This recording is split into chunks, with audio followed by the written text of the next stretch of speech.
Damos comienzo a un nuevo comentario bíblico expositivo, Servidores de Dios. Quien te habla es Manuel Cornejo. En esta ocasión estaré compartiendo en el Evangelio de Mateo, capítulo 10 y versículo 25, donde dice: Bástele al discípulo ser como su maestro, y al siervo como su señor. Si al padre de familia llamaron Beelzebú, ¿cuánto más a los de su casa?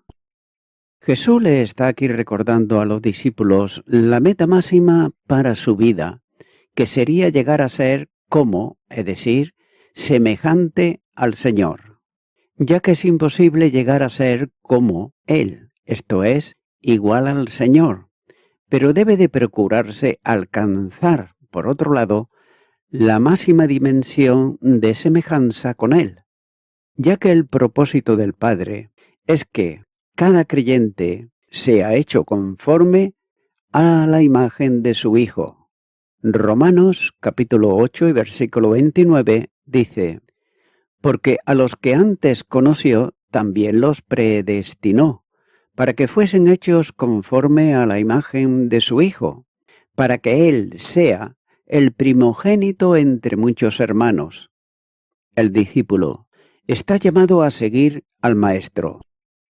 Y es que por eso los creyentes han de tener su mirada fija en Jesús, para seguir su ejemplo de vida.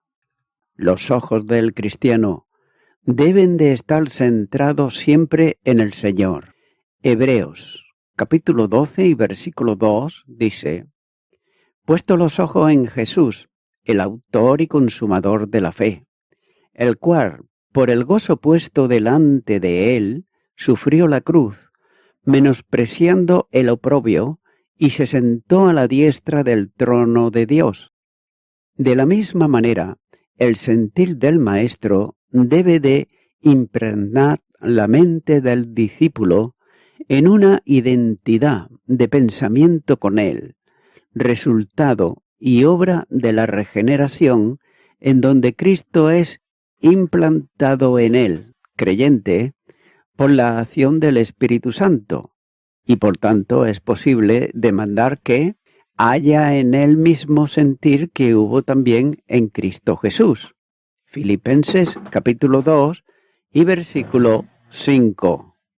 La contradicción de pecadores que sufrió el Señor debe de ser asumida también en la mente de sus discípulos, como estímulo y ejemplo en medio de los sufrimientos propios del cristiano.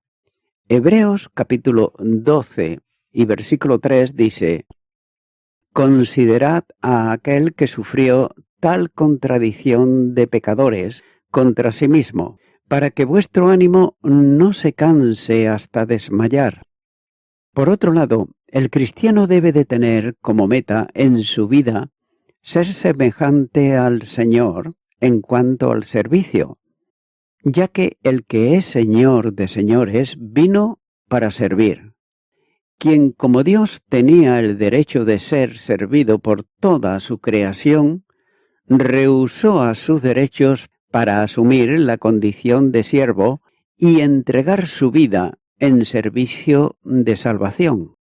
Filipenses capítulo 2 y los versículos 6 al 8 dice: El cual, siendo en forma de Dios, no estimó el ser igual a Dios como a cosa que aferrarse, sino que se despojó a sí mismo, tomando la forma de siervo, hecho semejante a los hombres, y estando en la condición de hombre, se humilló a sí mismo, haciéndose obediente hasta la muerte y muerte de cruz. No puede pensar el creyente que debe de ser más que fue quien es su Señor, pasando por la vida sin sufrimientos. La renuncia a los derechos propios permite al creyente asumir la condición de siervo, el mayor honor posible para un cristiano.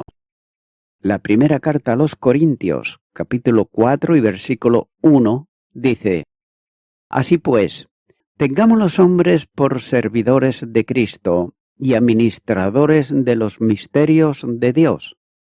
El siervo Obedece y está dispuesto a cualquier sacrificio para llevar a cabo el servicio encomendado.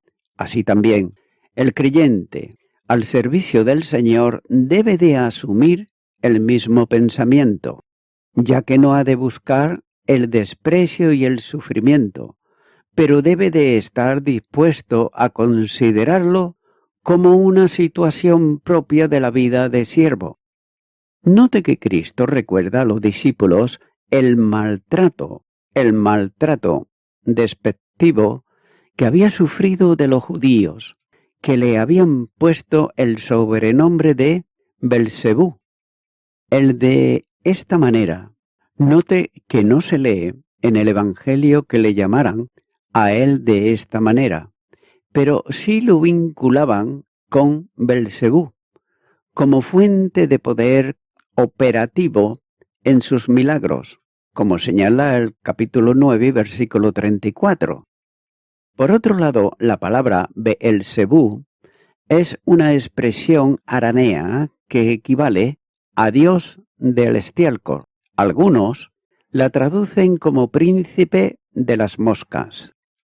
Pero teniendo en cuenta que la palabra Zabal y sus derivados se utiliza generalmente para referirse al culto idolátrico y que los sacrificios ofrecidos a los ídolos eran realmente culto tributado a los demonios, en el último término a Satanás. Por el nombre de Beelzebú denominaban al príncipe de los demonios. La primera carta a los Corintios, capítulo 10 y versículo 20 dice: Antes digo que lo que los gentiles sacrifican, a los demonios los sacrifican, y no a Dios, y no quiero que vosotros os hagáis partícipes con los demonios. Los fariseos, por otro lado, acusaban a Jesús de exortista, mediante un pacto con Satanás. En esta ocasión Cristo afirma que le llamaron a él Beelzebú, es decir, demonio. Note que este pecado tiene que ver con la blasfemia contra el Espíritu Santo, que se considerará más adelante. En Mateo capítulo 12 y versículo 31 dice: Por tanto os digo, todo pecado y blasfemia será perdonado a los hombres, mas la blasfemia contra el Espíritu no le será perdonada. De manera que la conclusión es bien sencilla. Si al Señor, que opera milagros, tiene palabras de autoridad, cumple en él y su ministerio las señales que le acreditan como el Mesías profetizado. Llamaron Beelzebú, ¿cuánto más hará con aquellos que no son más que sus siervos? ¿Y cuánto más a los de la casa de él? El discípulo debe de esperar el mismo trato que el maestro y el siervo, el mismo que su Señor.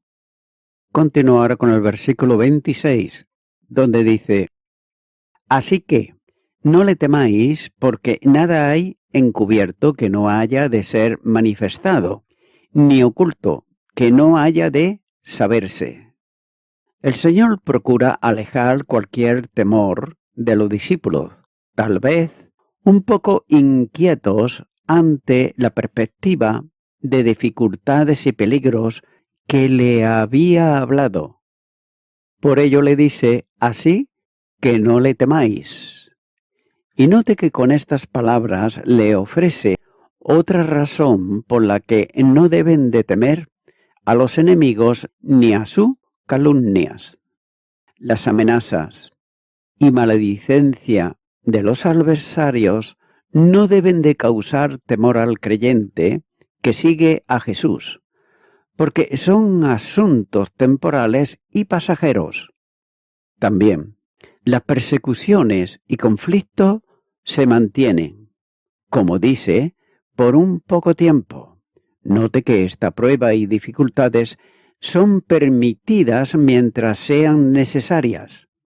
La primera carta de Pedro, capítulo 1 y los versículos 6 y 7 dice: en la cual vosotros os alegráis, aunque ahora por un poco de tiempo.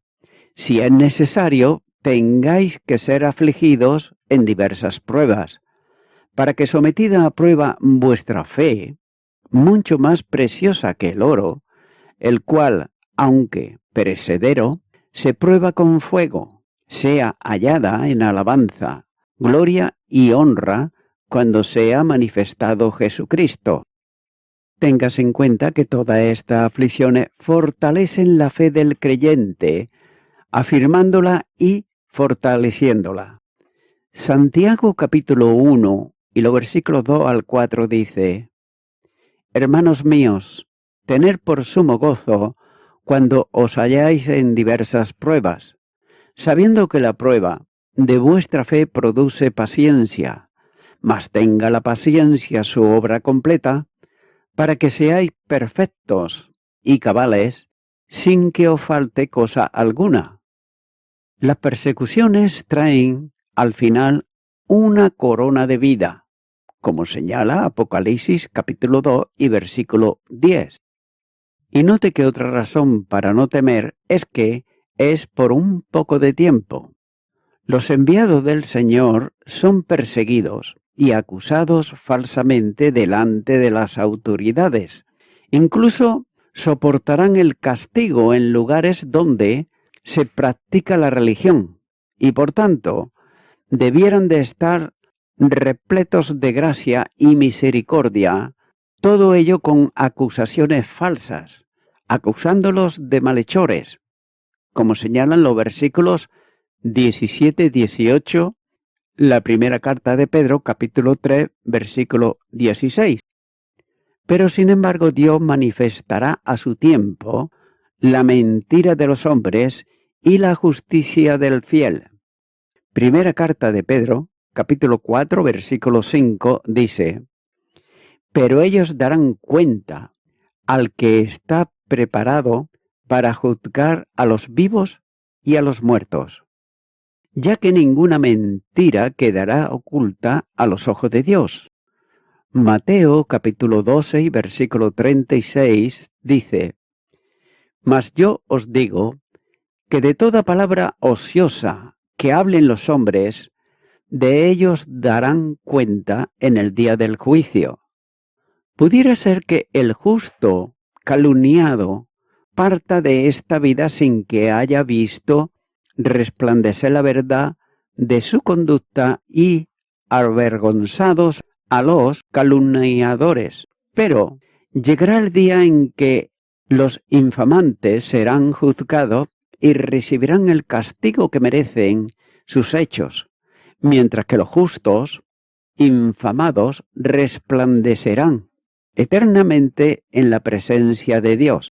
Mateo capítulo 16, versículo 27 dice: Porque el Hijo del Hombre vendrá en la gloria de su Padre con sus ángeles, y entonces pagará a cada uno conforme a sus obras. Dios dará en su tiempo el justo pago a las acciones de los hombres que aparentemente estaban ocultas. Romanos capítulo 2, versículo 6 dice: el cual pagará a cada uno conforme a sus obras.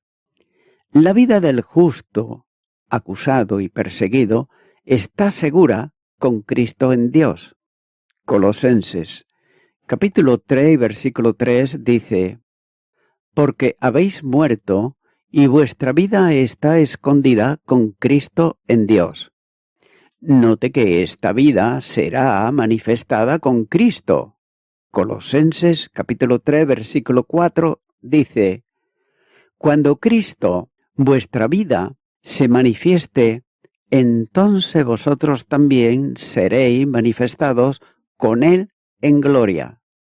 Por tanto, cualquier pérdida en la experiencia de fidelidad del creyente es algo temporal y momentáneo, mientras que espera y recibirá riquezas eternas, de modo que el temor debe de alejarse. Continúo ahora con el versículo 27, donde dice: lo que os digo en tinieblas, decidlo en la luz, y lo que oís al oído, proclamadlo desde las azoteas. El mensaje que Jesús encomienda a los discípulos y por extensión a todos los cristianos debe de ser resueltamente proclamado, ya que no importa las virtudes por las que hayan de pasar los mensajeros. El mensaje debe de ser proclamado a todo el mundo. El Señor había instruido privadamente a los mensajeros antes de enviarlo a la misión de llevar el Evangelio del reino a todos los lugares, y ellos debían de transmitir en público las enseñanzas recibidas en privado. Por eso les dice: lo que os digo en la oscuridad, decirlo en la luz, y lo que al oído, decirlo en las azoteas. Ellos tenían el ejemplo del Maestro, que proclamaba el mensaje en público. Juan capítulo 18, versículo 20 dice: Jesús le respondió: yo públicamente he hablado al mundo, siempre he enseñado en la sinagoga y en el templo, donde se reúnen todos los judíos, y nada he hablado en oculto. Note que algunas de las enseñanzas no eran todavía bien comprendidas por los discípulos, que entendían las palabras, pero ellos no llegaban al alcance de su contenido. Estas cosas les resultaban como un susurro al oído. Hay varios versículos en la Biblia que así lo muestran, como por ejemplo Mateo 16 y versículo 22, Marcos capítulo 8 versículo 32 y Lucas capítulo 9 versículo 45. El mensaje a proclamar era el Evangelio del reino, pero incluso alguna enseñanza sobre el reino ellos no las podían entender. Hechos de los Apóstoles capítulo 1 y versículo 3 dice: a quienes también después de haber padecido se presentó vivo con muchas pruebas indubitables, apareciéndoseles durante 40 días y hablándoles acerca del reino de Dios. El Espíritu Santo, que el Señor le enviaría del Padre, completaría la labor de enseñanza, guiándolos a toda la verdad. El Evangelio de Juan, capítulo 16, y los versículos 12 y 13, dice: aún tengo muchas cosas que deciros, pero ahora no las podéis sobrellevar. Pero cuando venga el Espíritu de verdad, Él os guiará a toda la verdad, porque no hablará por su propia cuenta, sino que hablará todo lo que oyere y os lo hará saber las cosas que habrán de venir. Es la primera enseñanza sobre la evangelización universal, como señala Mateo capítulo 28 y los versículos 18 al 20, ya que nada de cuanto habían recibido del Señor debía de quedar en oculto a los hombres en el ministerio que les encomendaba. No se trata de predicar algo, sino todo el consejo de Dios. Hechos de los Apóstoles, capítulo 20 y versículo 27 dice: porque no he rehuido anunciaros todo el consejo de Dios. También es notable observar cómo en muchos lugares se produce una alarmante disminución de la enseñanza bíblica en las iglesias.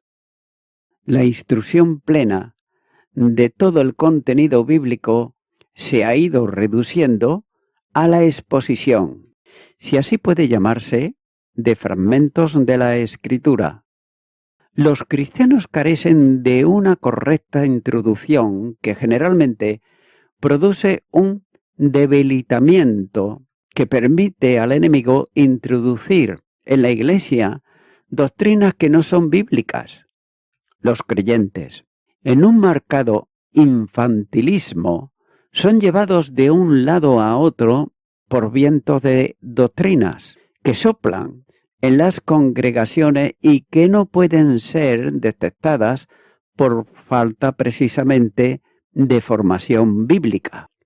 Efesios, capítulo 4, versículo 14 dice: para que ya no seamos niños fluctuantes, llevados por doquiera de todo viento de doctrina, por estratagema de hombres que, para engañar, emplean con astucia las altimañas del error.